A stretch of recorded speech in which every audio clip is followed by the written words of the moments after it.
So welcome back to the second part of this tutorial.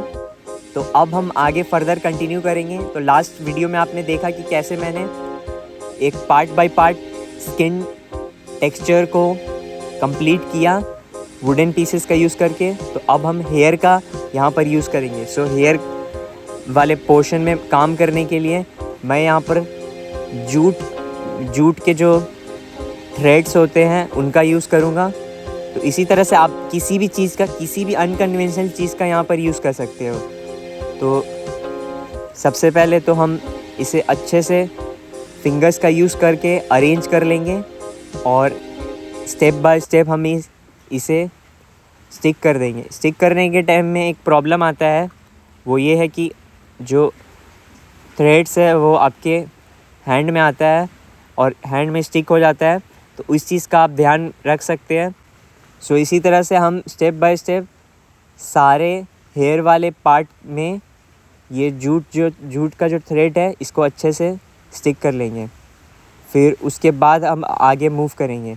सो जब आप इसके stick कर रहे हैं तो आपको रेफरेंस पिक को ध्यान में रखना है और उसके अकॉर्डिंग आपको जो थ्रेड का डेंसिटी है उसको डिसाइड करना है। जैसे सपोज़ जहाँ पर ज़्यादा डेंसिटी का हेयर है वहाँ पर आप ज़्यादा डेंसिटी वाला थ्रेड का यूज़ कर सकते हो और थ्रेड का जो डेंसिटी है उसको ओवरऑल ज़्यादा रख सकते हो।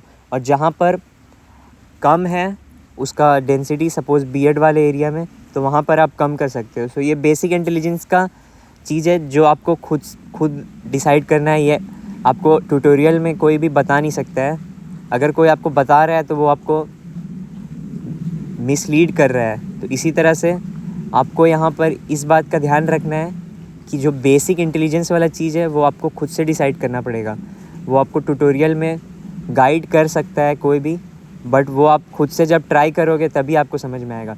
तो ये जो हेयर डेंसिटी वाला जो चीज़ मैंने अभी आपको बताया, इसी तरह से बहुत सारे चीज़ होते हैं जो आपको खुद करके सीखने को मिलेगा।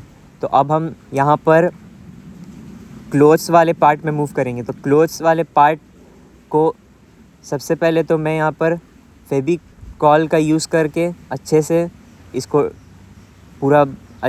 स्टिक करने लायक पूरा एकदम सरफेस को रेडी कर दूँगा।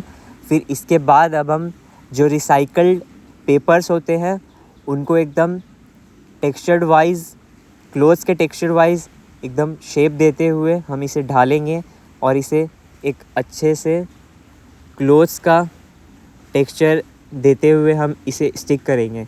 तो आपको इस बात का ध्यान रखना है कि जो आपका रेफरेंस पिक है उससे एग्जैक्टली मैच नहीं होना चाहिए, बट जो क्लोथ्स का जो टेक्सचर है वो यहाँ पर निकल कर आना चाहिए।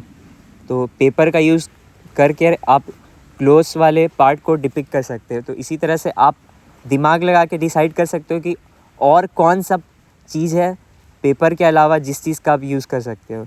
सो ये आप खुद डिसाइड कर सकते हो। तो यहाँ पर हम इसे स्टिक कर लेंगे अच्छे से फिंगर्स का यूज़ करके। और कभी भी ये सीधा नहीं होगा, स्ट्रेट फॉरवर्ड नहीं होगा, बस इस बात का ध्यान रखना। ये हमेशा क्लोज के जैसा पैटर्न होता है वैसा होगा। तो इस चीज़ का आपको ध्यान रखना है। सो इसके बाद अब हम यहाँ पर कार्डबोर्ड के जो डिज़ाइन टेक्सचर्ड वाले पीसेस हैं इनको यूज़ करके मेडल का जो रिबन होता है उसको बनाएंगे और उसको यहाँ पर डिपिक्ट करने का कोशिश करेंगे। तो इस भी हम अच्छा से यहाँ पर स्टिक कर लेंगे।